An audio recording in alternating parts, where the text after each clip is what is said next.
All right. Am I still allowed to question Stephen Meyer about intelligent design after that joke, I, or have I I waived my rights? well, I think you should be down on all fours. Joining us now is Discovery Institute senior fellow Stephen Meyer. His latest book. Imagine this being my life's work. If I wrote something called Darwin's Doubt, The Explosive Origin of Animal Life and the Case for Intelligent Design. I just came up with that joke. There's my life's work. Welcome back to the show, Stevie. It's great to be with you, Dennis. Listen, I believe that someone created Darwin. That's what I espouse my religious beliefs as. Someone created Darwin. Tell me your thoughts. Are you a creationist or a Darwiniast? Well, neither. I hold to the theory of intelligent design, which is different than both of those two ideas. What does that always mean? I hear that and I always pretend I know, but I don't know. Well, that's good of you to ask. It's let's see.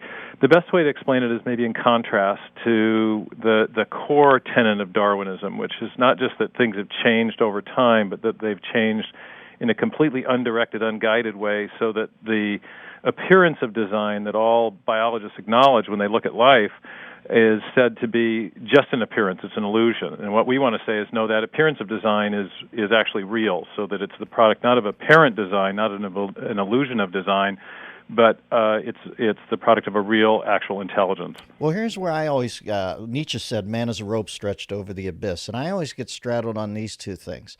I believe in God. So when I say that, people always say, so they always claim Darwin on you. And they say, so you believe in a guy who walks in a crowd, I believe in Darwin. And then later in life, when I cling to Darwin's core tenet, a survival of the fittest, they tell me that we should do everything we can to even out the results of people's effort, and that I should be more Christ-like in my tithing and stuff like that. So they screw me both ways. They get me on the front end and say I'm a dreamer. They get me on the back end and say that I'm kind of stuck. Well, you'd like intelligent design then, because it lets you split the horns of that dilemma. In particular, it says that there is evidence of a designing intelligence behind all of life. That's what the new book is about, by the way. It's looking at the evidence of design in the sudden appearance of all the animals in the fossil record, which was a mystery that Darwin himself acknowledged, and which has not been resolved in the 150 years since he wrote the book. Well, then let's stay on the splitting the horns thing and say, when did unicorns become cows?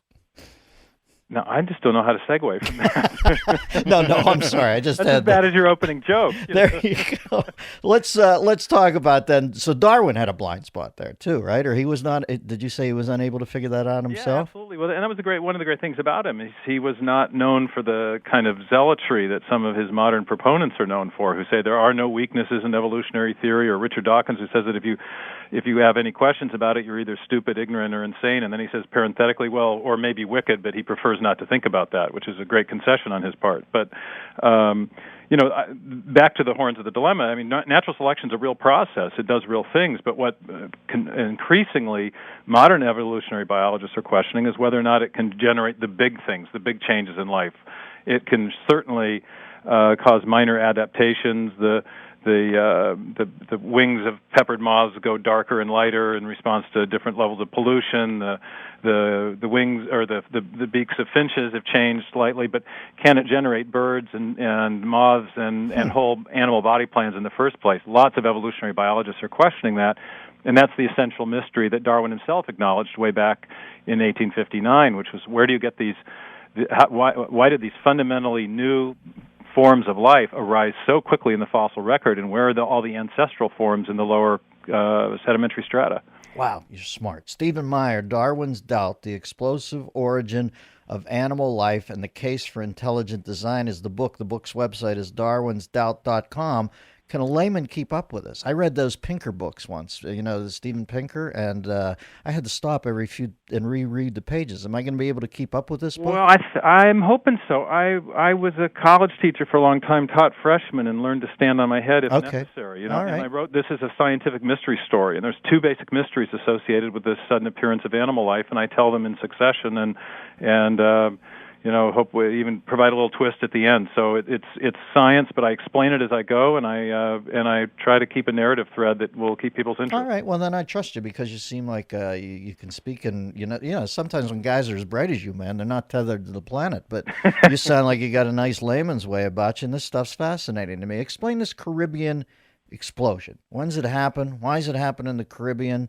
And what is it? Just a whole bunch of animals start appearing? Yeah, it's 530 million years ago. The technical term is Cambrian, but the Caribbean's pretty close, so we'll take it.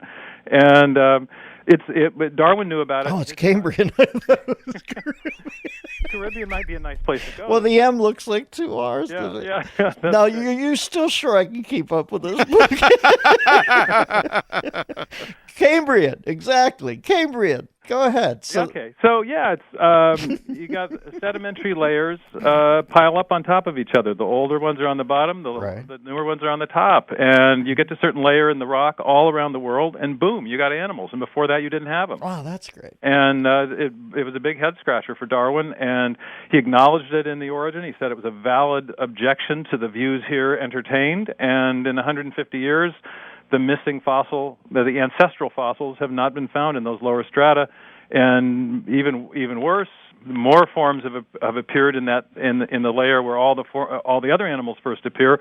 So you've got really more missing links, and that's mystery number one. Where are the missing fossils? Right. Mystery number two is how do you build these complex animals? There's one of my favorites is this trilobite, and it's an ancient form of arthropod. It's got this compound eye.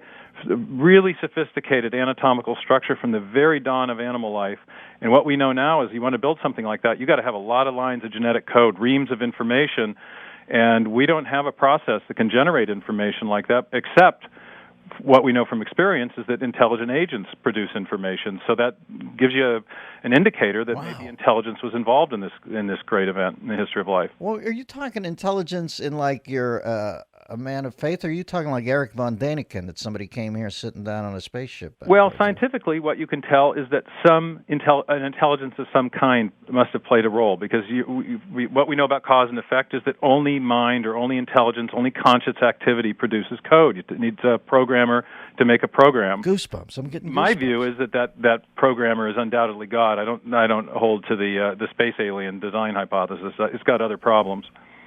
Wow. Do you think, well, I got to read this now, don't I? I mean, Darwin's doubt, the explosive origin of animal life, and the case for intelligent design, because I'm either going to ask gushy questions or ill-informed questions now, and I'm thinking, well, how do I question a guy like Stephen Meyer? And then I think, well, you got to read Darwin's doubt, see, or at least loaded for bear a little, or whatever, anthropod. The book's website is darwinsdoubt.com. Now, to my question about the Caribbean explosion, I have a theory that all these animals went down there because Vesco had found a way to hide their money in the Caymans. Your thoughts on the Caribbean explosion? Is this more of a question about tax policy?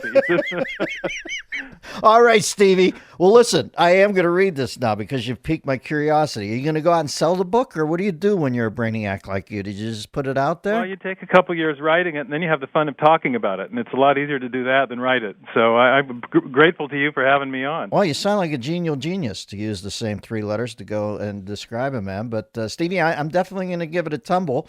And when I get it done, can I ask Christian to have you back on so I just don't sound like a kid over here at camp, at a campfire or something? Then you can ask the hard questions and put me on the rack. So, well, listen, It doesn't get anything would be deemed harder than misnaming the Cambrian explosion as the Caribbean explosion. At this point, I'm having lunch with the Piltdown man. All right, Steve, we'll talk to you down the road. All right. Thanks for having me on, Dennis. It's always fun. Bye-bye.